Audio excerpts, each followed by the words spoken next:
Ce programme vous est présenté par SPVie Assurance. Plus de vie dans l'assurance.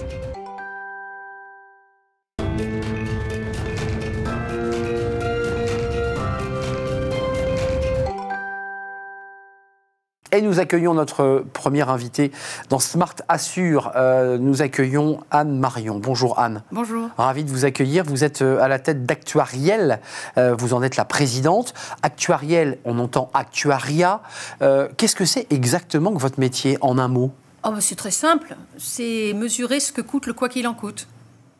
Calculer, donner un prix aux choses. C'est donner un prix au risque en tout cas. Au risque. C'est donner un prix au risque.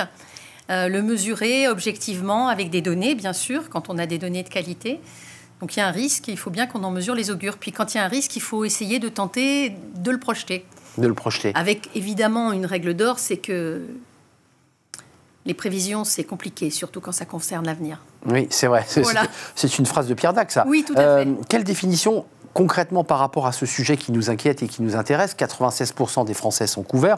D'abord, en santé. Quelle définition vous donnez de votre fenêtre à l'assurance?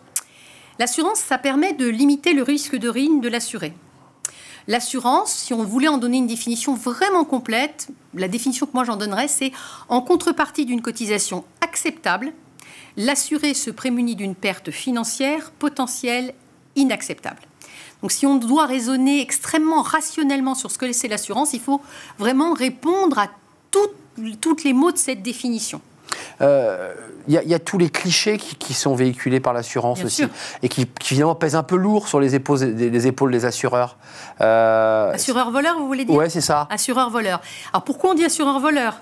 Oui. Mais parce qu'on n'a jamais gagné à être assuré. Ben oui. On n'a jamais gagné à être On a assuré. l'impression qu'on paye sans jamais recevoir. Voilà, si ma maison brûle, j'ai perdu ma maison. Si ma maison brûle pas, j'ai perdu ma prime.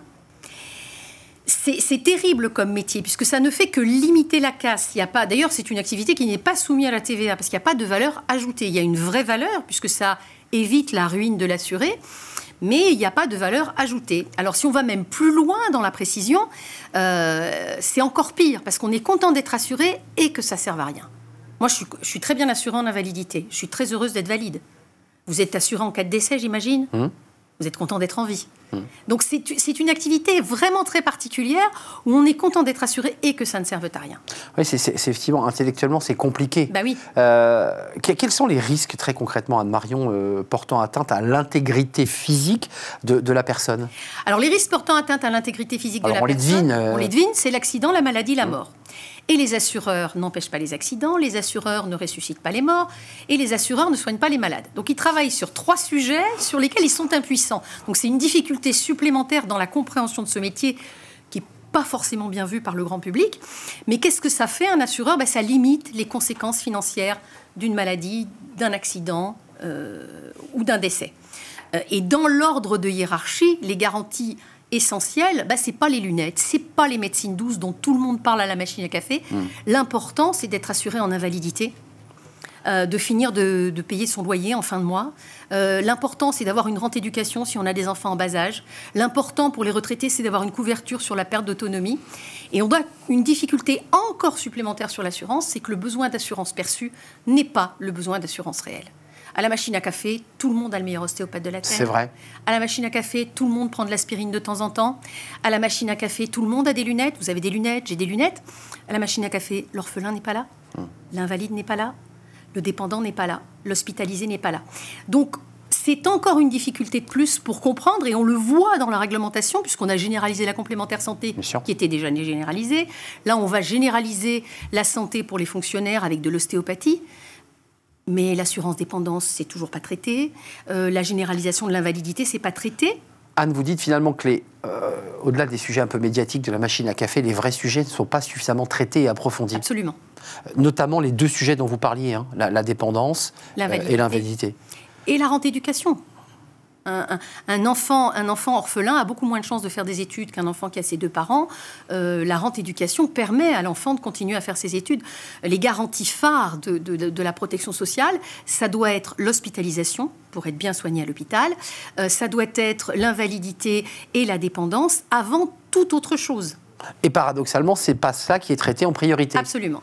Qu'est-ce qu'on doit faire en priorité? Il nous reste 10 secondes. Qu'est-ce qu'on devrait faire si on devait rendre ce sujet prioritaire? On devrait généraliser la prévoyance et avoir une vraie discussion autour de la dépendance et la perte d'autonomie. Mais ne pas commencer par l'ostéopathie, comme vous l'évoquiez. Exactement.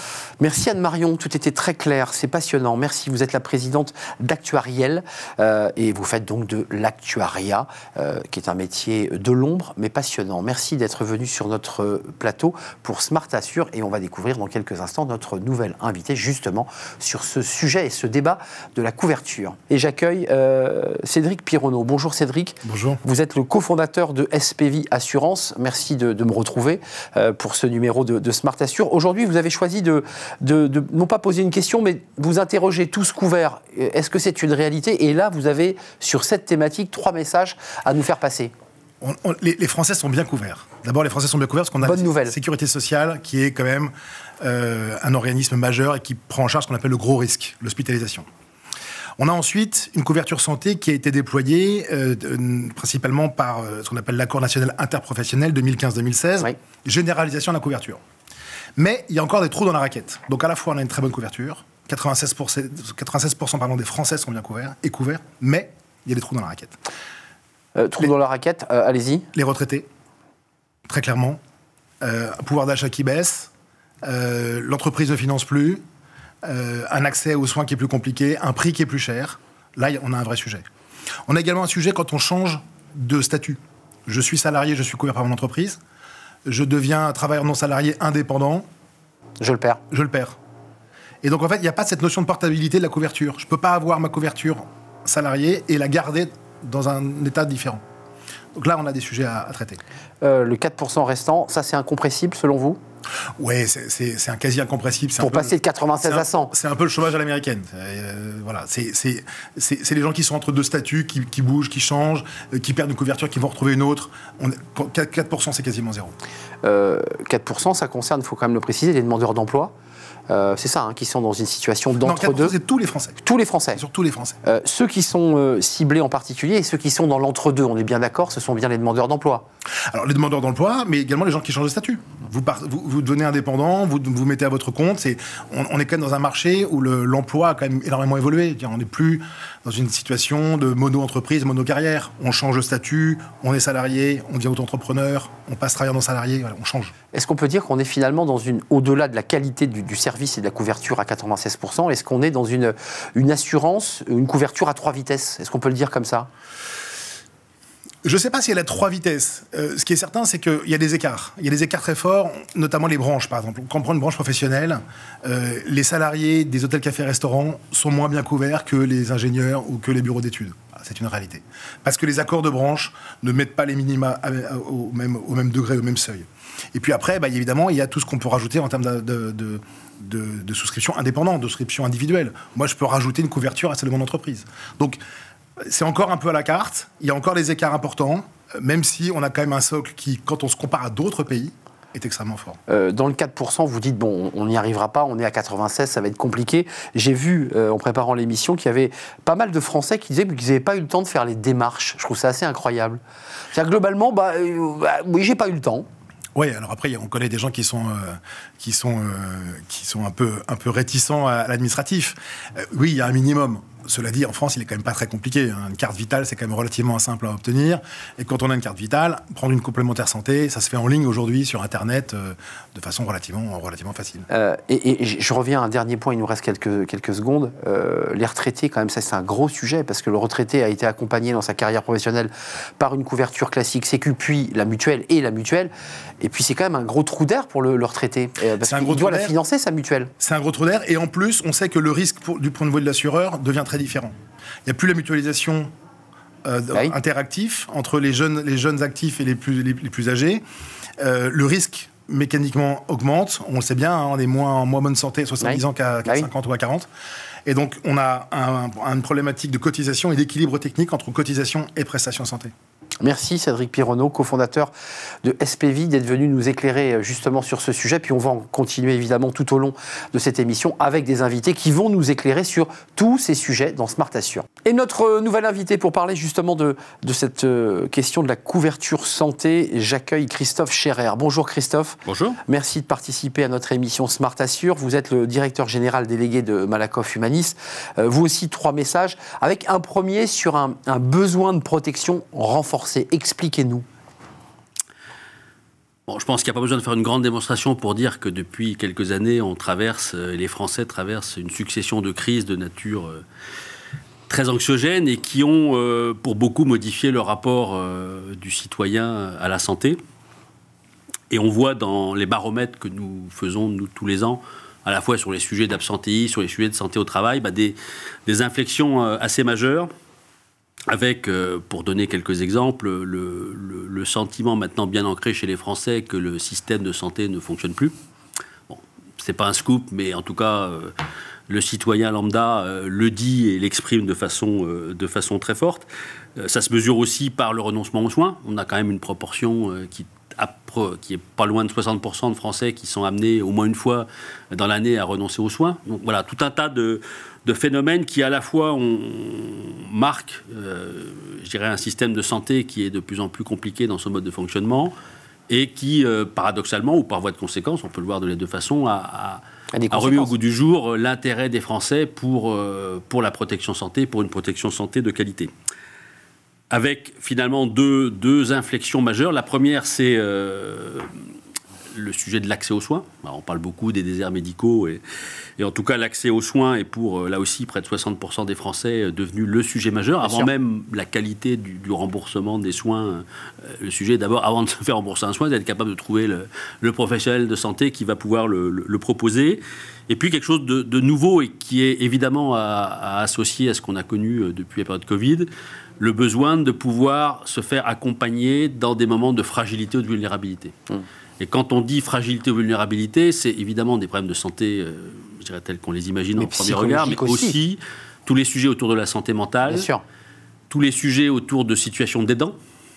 On a quand même plus de 10% des salariés qui sont en situation d'aidants. Très gros sujet. Les sujets de maladies graves. Et dans maladies graves, il y a le cancer, c'est les situations de handicap. Et donc là, on retrouve des sujets qui concernent à la fois la santé physique et la santé mentale. De plus en plus santé mentale. C'est devenu quand même la première cause d'arrêt de travail en France pour la première année en 2022. Et puis le besoin de trouver auprès de solutions d'accompagnement, comment traverser une période d'aidant, comment accompagner quelqu'un qui a été frappé par un cancer, comment une personne qui est en situation de handicap, on peut lui permettre de retrouver plus facilement une vie professionnelle. Voilà, c'est tous ces sujets-là qui, dans nos baromètres, apparaissent de façon extrêmement forte. Christophe Scherer, vous évoquez plusieurs sujets, et notamment le sentiment des Français que notre système ne fonctionne pas bien, et avec une conséquence, c'est l'augmentation structurelle de l'absentéisme dans l'entreprise. C'est-à-dire que tout ça a aussi des conséquences sur la qualité de vie dans l'entreprise, et je dirais sur la production de richesse et de valeur. Alors effectivement, ce que je viens d'évoquer concernait plutôt la vision qu'en ont les salariés. Quand on fait les mêmes analyses auprès des entreprises, on en a 500 000 qui nous font confiance aujourd'hui, on voit que ces mêmes problématiques apparaissent de façon différente dans la sémantique utilisée, mais en tout cas, de plus en plus d'entreprises, notamment celles qui se sont engagées dans des approches de type RSE, cherchent à la fois des leviers de productivité, et la productivité sociale, la performance sociale est devenue un élément de productivité. Et en même temps, ils font le constat, et on les aide à le faire, que ces leviers-là sont aussi des leviers d'amélioration du bien-être des salariés au travail et de la qualité de vie au travail. C'est ça. Ça veut dire que l'entreprise, on parle de cette protection, je dirais, d'État et complémentaire, mais l'entreprise, de plus en plus, apporte, avec votre aide, si j'ai bien compris, un complément, une qualité de service, la possibilité de pouvoir appeler un psychologue, c'est ça les sujets aujourd'hui ? Alors c'est de façon très immédiate et pragmatique ce type de solution, mais plus largement, oui, aujourd'hui, pour prendre un exemple, aujourd'hui quand on est face à une entreprise, l'approche qu'on a, c'est une démarche de diagnostic en regardant quels sont dans une entreprise parmi les principaux déterminants qui influencent la santé au travail, ceux qui sont les plus prégnants dans l'entreprise. Et en fonction de ces résultats, on va déclencher tel ou tel programme d'accompagnement, tel ou tel service. Et plutôt que de faire ce qu'on a pu faire à une certaine période dans notre activité, où on sortait le service du mois, le TMS, la prévention de tabac, machin, là on va sortir un programme global, en général pluriannuel, qui agit sur la performance sociale au sens où l'effet induit pour l'entreprise, c'est moins d'arrêt de travail et des salariés qui arrivent avec le smile le matin au boulot. Et puis, fondamentalement, et ça on arrive à le mesurer, des salariés qui sont dans une démarche de bien-être au travail qui est et donc productif. Merci Christophe Scherer d'être venu nous rendre visite dans Smart Assure. Merci à vous. Directeur général délégué de Malakoff Humanis. C'était un vrai plaisir de vous accueillir sur notre plateau. Notre prochain invité, évidemment, on l'accueille toujours dans ce débat et cette réflexion autour de la couverture santé, et c'est dans Smart Assure. J'accueille Sébastien Delely. Bonjour Sébastien. Bonjour. Ravi de vous accueillir. Vous êtes le cofondateur de 360 Courtage, courtier donc en assurance, mais vous avez créé le groupement national des courtiers indépendants en assurance et spécialisé en protection sociale du dirigeant. C'est organisation d'entreprise pour accompagner ceux qui se lancent dans la carrière, si j'ai bien compris. Quelques mots sur cette thématique de notre couverture santé, parce que c'est un sujet qui anime les discussions à la machine à café, comme on l'a entendu tout à l'heure. La complémentaire santé, on est plutôt bien couvert en France ? Alors, moi je dirais qu'on est très bien couvert. En fait, on est même très bien couvert. C'est-à-dire qu'en fait, l'idée, c'est qu'on dit toujours qu'on dit souvent qu'on est mal couvert parce qu'on a des remboursements de la sécurité sociale. Mais il faut savoir qu'aujourd'hui, on a quand même une belle liaison entre la sécurité sociale et la complémentaire santé, puisque l'un ne va pas sans l'autre. On sait que la sécurité sociale ne rembourse pas forcément à 100%. C'est pour cette raison que les complémentaires santé existent. Bien évidemment. Moi, je dirais que c'est plutôt une opportunité. Aujourd'hui, on a quand même des solutions qui s'offrent à nous, qui s'offrent à l'ensemble des gens, des assurés, que ce soit des salariés, des indépendants, des TNS. Alors, moi, je suis plutôt un homme de terrain, donc j'ai plutôt remonté l'information du terrain. Oui, bien sûr. Je suis moi-même courtier en assurance. Et donc, ce qui se passe, c'est qu'aujourd'hui, on a certains décrets, certaines réglementations qui sont arrivées sur le marché aujourd'hui. Je prends par exemple le contrat responsable, on a le 100% santé. Oui. Donc, on est bien couvert. Si on peut trouver des solutions grâce aux distributeurs d'assurance aujourd'hui, ça c'est clair. Maintenant, j'ai un problème. Enfin, il y a peut-être un problème aujourd'hui. Il y a un trou dans la raquette, c'est ce qu'on dit. Hein. On parlait tout à l'heure de ça. On l'évoquait, bien sûr. Je vais parler du tarif conventionnel. On en parle très peu, mais le tarif conventionnel aujourd'hui, c'est la base de calcul par rapport à la sécurité sociale et la complémentaire santé. Mais on en parle très peu. Le tarif de base, le tarif conventionnel n'a pas forcément été augmenté jusqu'à aujourd'hui. Donc il est trop bas selon vous ? Bien sûr qu'il est trop bas. Aujourd'hui, vous prenez l'optique ou le dentaire. Aujourd'hui, une couronne, ça coûte 700 €, voire un peu plus sur certains secteurs. Aujourd'hui, les honoraires sont là. Donc effectivement, on ne va pas forcément parler d'honoraires, ce n'est pas le débat d'aujourd'hui. Mais je pense qu'aujourd'hui, quand le restant à charge, dans certains cas, pour certaines personnes, certains assurés, peut monter très haut aujourd'hui. Donc il y a le coût aujourd'hui tarifaire qui augmente chaque année. Donc on a une augmentation tarifaire peut-être en moyenne de 3% sur l'aspect mutuel, bien sûr. Sur les mutuelles, voire un peu plus parfois. Mais vraiment, je pense qu'aujourd'hui, on a un débat sur le tarif conventionnel. Sébastien, il nous reste 2 minutes. Oui. Autre sujet, vous évoquez ce débat des tarifs conventionnés qui vous semble trop faible. Mais il y a un autre sujet, là aussi remonté de terrain, parce que vous êtes un homme de terrain, le débat des accidents et des arrêts de travail qui ont un coût. Et là aussi, c'est un maquis très complexe. Alors, bien sûr, les arrêts de travail aujourd'hui, je prends par exemple les TNS, donc les indépendants. Ce qu'on voit aujourd'hui, c'est qu'ils nous posent souvent la question comment je vais être assuré. C'est-à-dire qu'ils se posent souvent la question voilà, comment je vais être assuré, comment je vais être payé en cas de sinistre, en cas d'arrêt de travail. C'est ça la vraie problématique. Donc aujourd'hui, il y a des points de vigilance sur ces contrats-là. Et c'est ça qu'on doit évoquer, on doit informer nos assurés. C'est-à-dire qu'aujourd'hui, alors je prends le cas Concrètement concrètement, aujourd'hui, il faut regarder les contrats en termes de barème, je dirais en termes de taux d'invalidité, le barème, si c'est un barème croisé professionnel. Est-ce qu'aujourd'hui, on va garantir certaines choses au sein du contrat pour bien les couvrir en matière de franchise, par exemple? Ça, c'est vraiment des points de vigilance qu'on doit regarder pour assurer correctement les clients et l'ensemble des assurés. Mais c'est surtout l'invalidité qui... L'invalidité, l'arrêt maladie et puis le problème de la dépendance, qui est un dernier sujet très important, parce qu'on entend des Français qui disent j'ai ma mère, une personne proche de moi, elle a 90 ans, mais les pâtes coûtent trop cher, comment je fais quoi? Exactement. Et ça, c'est un sujet parce qu'on a des solutions pour cela. Alors, je parle en tant qu'assurance, d'accord. On a des solutions, mais aujourd'hui, je me pose la question, la sécurité sociale, est-ce qu'elle rembourse aujourd'hui à quel niveau?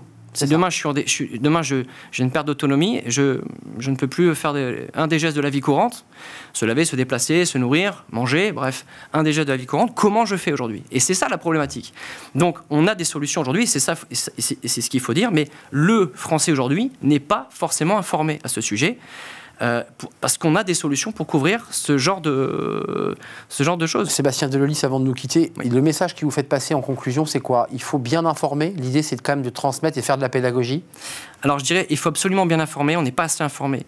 Je dirais qu'en fait, bien couvert, c'est bien conseillé. Aujourd'hui, il faut savoir que le rôle d'un assureur, d'un porteur de risque, c'est fabriquer, gérer le contrat et surtout payer les sinistres. Ça, c'est la mission d'un assureur, un porteur de risque. Nous, en tant que courtier, en tant que distributeur d'assurance, c'est de conseiller et de guider correctement nos clients. Et d'accompagner. Merci d'être venu nous rendre visite, Sébastien Delolis. C'est moi qui vous remercie. 360 courtages, vous en êtes le cofondateur et vous avez cofondé le groupement national des courtiers indépendants pour faire de la pédagogie et vous êtes venu en faire sur notre plateau dans l'émission Smart Assure. Merci de nous avoir rendu visite. Merci. Notre prochain invité, c'est juste après. Et notre dernier invité, pour parler justement de cette couverture santé, j'accueille Jean-Manuel Kupiec. Bonjour Jean-Manuel. Bonjour. Ravi de vous accueillir. Vous êtes le conseiller de la directrice générale Marianne Monchamp, si je ne m'abuse, de l'OCIRP. On le prononce comme ça? On dit OCIRP. On dit OCIRP, l'organisme commun des institutions de rente et de prévoyance. D'abord, un petit mot sur cette institution et sur cet acronyme. Oui. Qu'est-ce que vous faites? Alors, on fait principalement des rentes, hein, c'est dans le texte, comme on dit. Et puis, pourquoi faire des rentes? C'est qu'on ne verse pas un capital, on verse des rentes. Et quand on verse des rentes, il y a deux types de rentes. Il y en a qui sont temporaires, et puis il y en a qui sont viagères. Et nous, on verse des rentes viagères. Les rentes viagères. Deux messages importants que vous souhaitez développer ici sur ce plateau, puisqu'on parle de la couverture santé avec nos invités. C'est le concept de la santé globale. Qu'est-ce que vous entendez par là? Alors, la santé globale, si vous voulez, c'est quelque chose où aujourd'hui, dans une conception d'assureur, on a la santé d'un côté et la prévoyance de l'autre. Hein. La santé, c'est un petit risque, un risque court. La prévoyance, c'est un risque long.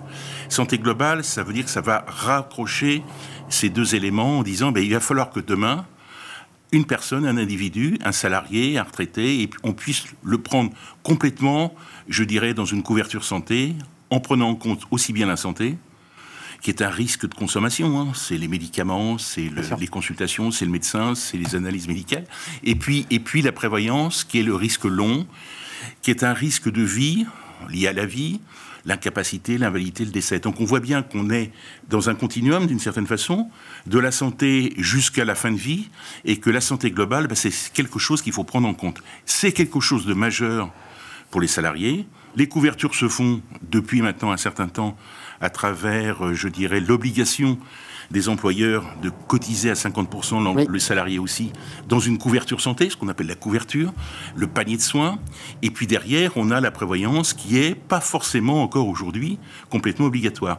Donc, l'idée quand même, c'est de se dire, il faut une vraie couverture, et la couverture, c'est pour tous les risques de la vie. Un petit mot sur les impacts réels, parce que vous évoquiez les maladies classiques, je dirais, les maladies de santé physique, mais aussi les maladies psychiatriques, et là on est dans une zone grise. Alors on l'est de moins en moins. Ça progresse, c'est vrai. On l'est de moins en moins. Je dirais, vous savez, le Covid, ça n'a pas été une bonne chose pour la France, on le sait bien, vu le nombre de morts. Et en même temps, le Covid, ça a permis, d'une certaine façon, aux jeunes, mais aussi aux salariés, de se dire, la santé psychique des salariés et des jeunes, il faut s'en occuper. Et ça aujourd'hui, on s'en occupe. Et donc, ce sujet-là émerge depuis, on va dire, 2022. Le Covid a mis finalement la lumière sur ces sujets dont on parlait peu avant. Et aujourd'hui, c'est un sujet, je ne vais pas dire qu'il est tabou, il est toujours tabou. Mais c'est un sujet qu'on exprime un peu mieux. Dont on a beaucoup plus parlé, en tout cas. Y compris pour les jeunes. Et pour les jeunes.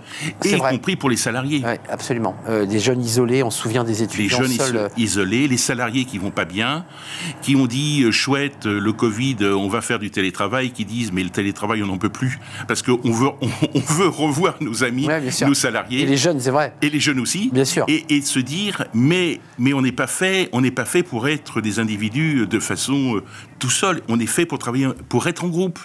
Et c'est ça aussi qu'il faut prendre en compte. Jean-Manuel Kupiec, un dernier mot sur les enjeux de l'assureur de demain. Vous l'avez évoqué, oui. L'enjeu de la prévoyance qui n'est pas obligatoire et peut-être qu'il faudrait la généraliser et la rendre obligatoire. C'est ce que vous indiquiez finalement implicitement. Moi, je vais vous dire, l'assureur de demain, c'est 3 tiers. Alors vous me direz, 3 tiers, ça fait 100%. C'est 1 tiers de prévention qui est le vrai sujet de demain. C'est 1 tiers d'assurance et 1 tiers de solidarité. Et quand vous faites ces 3 tiers, vous dites, eh bien en même temps, on va faire de la prévention et on voit bien que c'est le sujet de société d'aujourd'hui. L'assurance, eh bien on est là pour payer. Et la solidarité, c'est quand on peut pas s'assurer, ben nous on fait de la solidarité parce que ça s'appelle des fonds sociaux. Les fonds sociaux, mais le débat de la prévoyance que vous évoquiez, elle se situe au milieu entre la prévention, c'est la prévoyance, la prévention, vous y mettez... C'est les deux. C'est les deux. C'est les deux. Il y a un synonyme là. Non, aujourd'hui, quand on parle de prévention, on dit prévention santé. C'est une erreur. Il faut parler de prévention globale, que ce soit la santé ou la prévoyance. Et c'est ça qu'il faut faire aujourd'hui. Merci Jean-Manuel Cupiec d'être venu nous rendre visite dans notre émission consacrée à la couverture santé. Et c'est vous qui avez conclu cette belle émission Smart Assure. Merci de nous avoir rendu visite. Merci à vous, merci de nous avoir suivis. Merci pour votre fidélité évidemment. Puis je vous retrouve pour un prochain numéro de Smart Assure. À très très bientôt. Bye bye. Ce programme vous a été présenté par SPVie Assurance. Plus de vie dans l'assurance.